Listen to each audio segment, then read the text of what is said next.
Hello, everyone. Welcome to this call by the staff well-being SIG.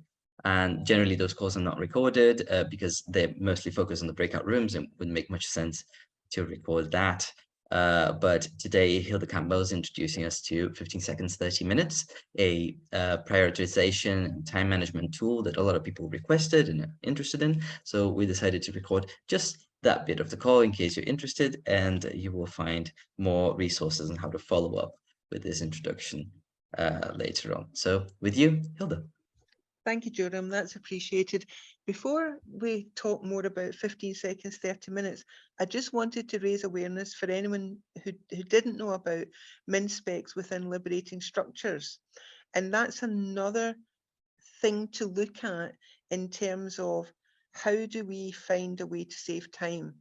Because sometimes we can overcomplicate things. Min specs, which I'm not going to go into in a lot of detail here, please join the Liberating Structures user group. It's a really friendly group. They have many active learning sessions where they practice different tools. And this is one that's been practiced in the past, but it's just a way of actually looking at some of the things that we do and looking at the rules that we apply to that and thinking, do all these rules need to be applied? Is there a way that we can do this that is not so arduous and actually is just as effective, keeps everyone just as safe, but doesn't take as much time? So just to raise awareness of that. So rather than me explaining in detail what is 15 seconds, 30 minutes, I thought it would be interesting to actually watch the video from the founders. We can all think of times, inside and outside of the hospital, where a little bit of time spent there could save a lot of time spent there. Across our organisation, we could see times when the strive for efficiency in every step of the pathway had backfired, and time was being inadvertently being lost by reworking and wasting clinical time. The light bulb moment came at home when I was tidying my daughter's bedroom. Every night before bedtime, I ask her to clear away all the clothes from her bed and her floor. Her approach to this is to put everything she sees, clean or dirty, into her wash basket. While she's following the instruction we've been giving her, her approach creates several extra loads of washing a week. Maddie, I said one day in desperation, if you just spent 15 seconds putting your clean socks in the drawer, hanging your clean jeans in the wardrobe, you'd save your dad and I half an hour a week in laundry time, and that's time we could be spending together having fun. Scenarios like this are repeated in organisations up and down the country, each task being completed to maximise efficiency for that process without considering the knock-on effect for the whole pathway.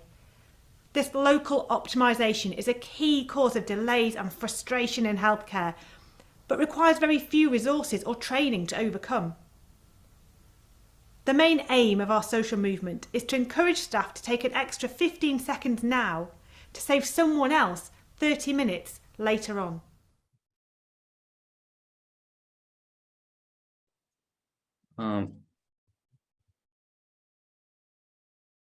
Cool.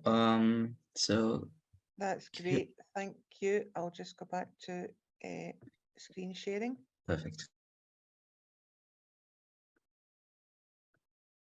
Now, on the 15 seconds, 30-minute website, and any of the links we'll put in the chat box, including to the Liberating Structure Special Interest Group, there are other videos that tell you more about that.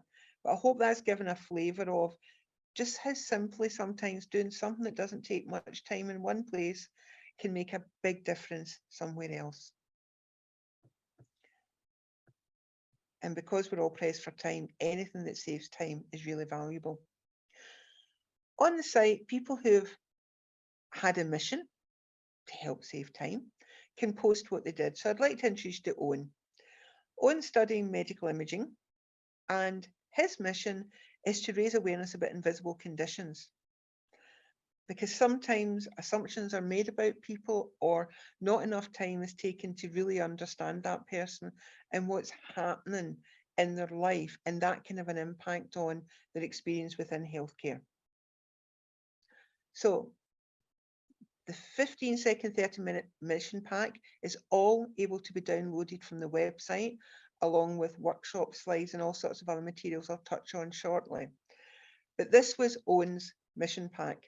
So his frustration was when people make an assumption of another person or situation, whether it's staff, friend or patient or someone else, primarily through no thought or consideration made of invisible conditions or issues that may be affecting an individual.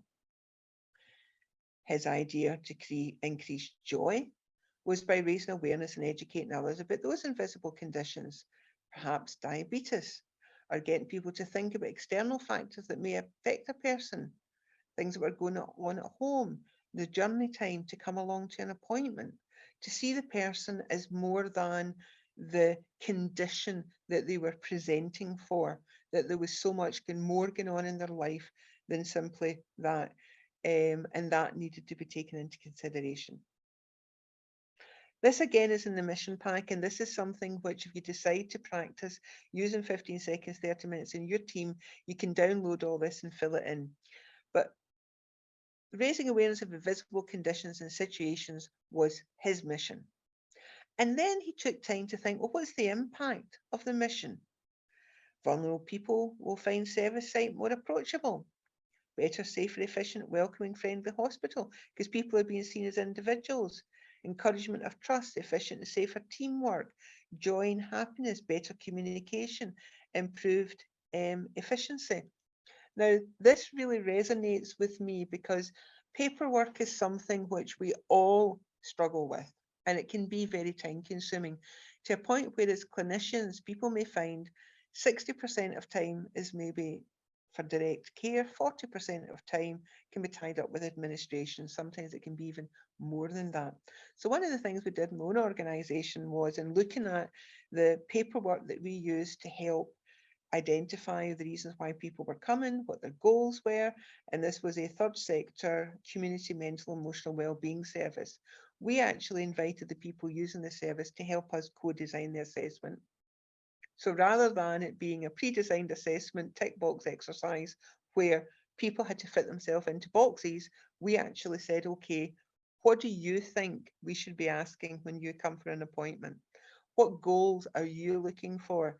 And that's a separate conversation. If anyone's interested in finding out how we did that, please feel free to get in touch. But one of the really, and I'm so embarrassed to even admit this, because we used to, every single person, we would do a suicide intervention, see the risk of suicide. Every single person we would find out, did they have a working smoke detector, a working carbon monoxide detector? Did they need a referral to have that installed? So that we thought we were thinking about everything. No, we never actually asked what are the barriers to keeping an appointment as an actual section of the assessment. What may get in the road of preventing you from keeping an appointment? Once we started asking that question, and as I say, I am embarrassed, I am, we started using that with a peripatetic outreach because we found out that people from a particular area weren't keeping their appointments because it took 2 buses to come to us. Whereas we had a colleague in that organisation which gave us some space for free so that we could see people there. People had a better experience.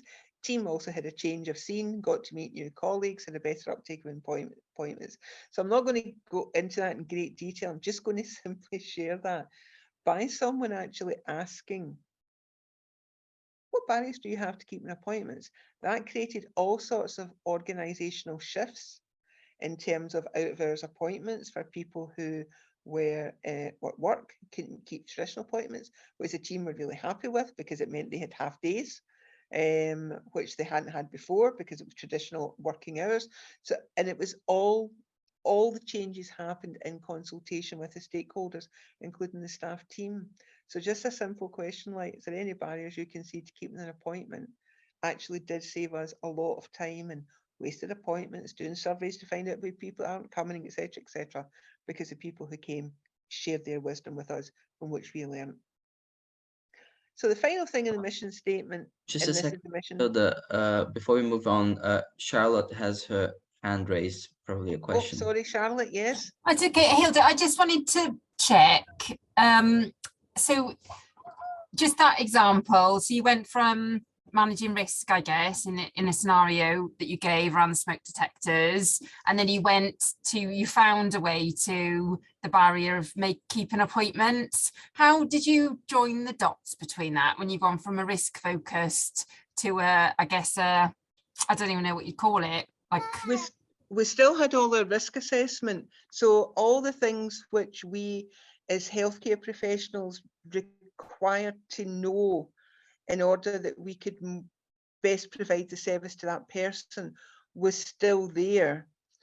But how we captured that information, how we asked questions, was where the change came. So in a lot of ways, there was still a lot of the information we'd gathered previously that we were gathering now, but there was new information which we wouldn't have gathered previously, because as well as the barrier to keep an appointment, it was also the barrier, because we're a solution focused service as opposed to a counselling service. So a lot of the work that we do requires people to be doing homework between sessions. So it was also looking at the barriers to doing those homework. So there's no point giving somebody a relaxation exercise if their house is just chaos. There is no space to relax. They can't get any time to relax. So we created zones within our premises and within the wider community, relaxation zones that people could go to just to chill out. And what we found there was when there was a high demand in the service, we had no waiting list. We managed them to zero because we had these other outreach things like the relaxation zones and different things again which emerged from that process. People were accessing that, which helped them maintain a degree of well-being through self-care and self-management till such times as they had their formal appointment with a therapist. I mean, people were always often appointed within 10 days, but the follow-up appointment might be like 2 weeks away, 3 weeks away. So there were things in between. So the risk assessment in terms of suicide prevention, smoke detectors, etc., GDPR, compliance, privacy statements was all still there, but there were just other dimensions that were added, like, you know, what barriers might get in the way of you doing homework? How do you feel about doing homework? Because people sometimes need to be asked, they need to know it's okay that there's a barrier there. And I think that was the big thing, was actually giving people permission to have obstacles, because sometimes people felt, oh, if I tell them that, that's going to be an issue. But feel free, Charlotte, if you want to follow up with me afterwards and have a chat. It transformed how we offered services. Yeah, that's really helpful, Hilda. I was just thinking about the thought process from like the risk management to solution focused, I guess. And what I've heard is what you went from is, instead of looking at what needs to be fixed, to what's in our gift to work better. And I guess that's why you looked at more of the holistic assessment of, as you said, giving people permission to have those barriers and how you can support people to overcome them. Yeah, definitely. Because I think that's the trouble sometimes when we go into as a problem to be fixed, we focus on the problem. When you have a vision of an improved system, you focus on what that improved system might look like, and then you have conversations with people to help you to create those improved systems. So rather than moving away from the problem, you're moving towards a vision, but you've spent time with all stakeholders, because the professional team also had to look at that assessment to make sure that complied with their professional, because it was a diversity of professionals, that complied with the data they needed to collect for their own clinical records. And as I say, it was a dream. The team just loved it. It was like, this is great.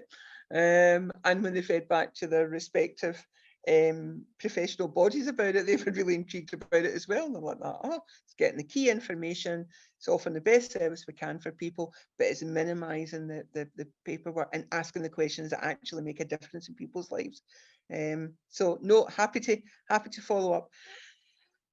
Any of these points, hilda@cope-scotland.org is my email. I'll pop that in the chat box. So this was just the final. Oh, thank you. Thanks for the question. This was just the final part of the mission statement that Owen had about when he was going to start it. And if people decide, well, I quite fancy having one of these missions, you can download that from the website and fill that in with your team. These are the resources that are on the 15-second, 30-minute website. Everything you need to know about running a workshop, all the videos, a workshop agenda, a questionnaire that people can complete, the mission pack as I've spoken about, a little workbook and what matters to me, and the PowerPoint slides and frequently asked questions. It requires no training. So the object of today's exercise is to raise awareness that this resource exists. If you go onto their site, how to facilitate these conversations, they have beautifully laid out, easy to download, easy to follow. And what's important about doing it in your own teams is we're all in different circumstances. The example I gave from one organisation, we're a third sector organisation, following professional body guidelines, but nevertheless, as a small third sector organisation, we're able to be innovative a lot quicker. Back in the day when I worked within the NHS, it would not have been as easy to have made such a radical change. You could have introduced new paperwork that looked like that, but you would also still have had to have filled in the old paperwork. So 15 seconds, 30 minutes offers an opportunity across all third sector statutory services, primary, secondary care, community-based services, to look at within their teams, what are the things that are causing us frustrations? What would bring us joy? And what could we perhaps do that would only take 15 seconds here that could save half an hour there? And for each of us, that will be different. But what's helpful then is if we share, and that's what's good about the site that's been set up, because you can go on there and see lots of examples of different people that have applied that in their setting. So we're going to go into groups shortly, and I just want to check before people go into groups if there's any other questions. But in groups, we'd invite people to introduce themselves for 2 minutes. Jorian very kindly will keep to time, so he will say when we're moving into the next section. Discuss amongst yourself things you find frustrating and agree on one of these frustrations. As I say, each of us comes from different areas, so we may have different frustrations, and it's why it's good to do this with your own teams, communities, organisations. But today we're coming from a variety of sources. We will have things in common. So it could be the frustration is time being wasted. But talk about in general, what are the frustrations, and then agree amongst yourself. What's one that just for the purposes of this exercise of doing a mission statement are we going to try out? Once you've decided what the frustration is, then switch the focus to what could increase joy. So we've decided that's a frustration. So here's one of mine. One of mine is when you have got 150 people who are on a mailing list, and rather than being BC'd in, they get all the names copied in. So you get this huge email, it's got everyone's email addresses. And then 70 people can't go to a meeting. So you've got 70 emails fire into your inbox, which can be a bit scary on top of your usual emails, just letting you know somebody can't go to a meeting. Now, if that's not mission critical for you to know, you don't need to know that.